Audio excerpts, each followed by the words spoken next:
sur Champ TV. Comme tous les jeudis, c'est notre rubrique emploi. Durant notre confinement, voici notre deuxième atelier qui sera travailler son CV. Alors, qu'est-ce que c'est travailler son CV? Travailler son CV, c'est déjà, il n'y a pas un CV, mais plusieurs CV. C'est-à-dire que le CV qu'on va travailler va vraiment être le reflet de ce qu'on est soi. Donc, ça veut dire la mise en page et l'explicatif que vous allez prendre est vraiment en adaptation par rapport à votre projet professionnel et votre objectif en termes de métier.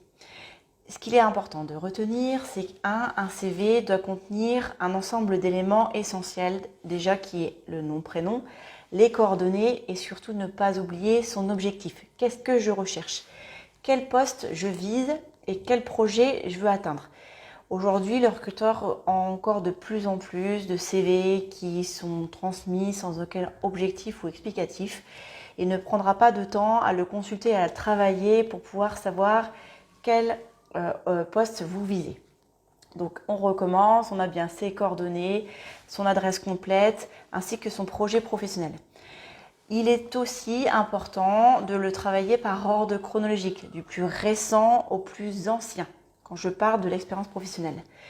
On pose souvent la question de se dire est-ce que je mets la formation au départ, est-ce que je mets l'expérience? On va dire ça va être en fonction de votre expérience et vos compétences acquises.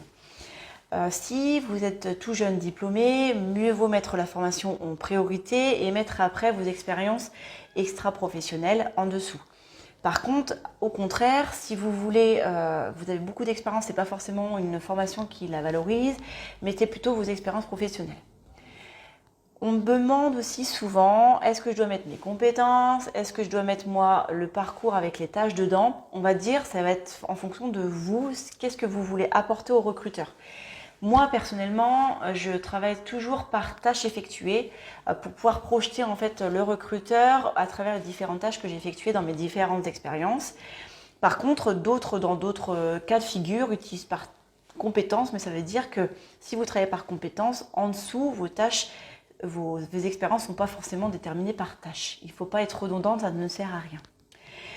Pour organiser correctement votre CV, il faut que vous mettiez par bloc de caractéristiques. Exemple, si je commence par la formation, on va mettre la formation avec les différentes formations par ordre chronologique du plus récent au plus ancien.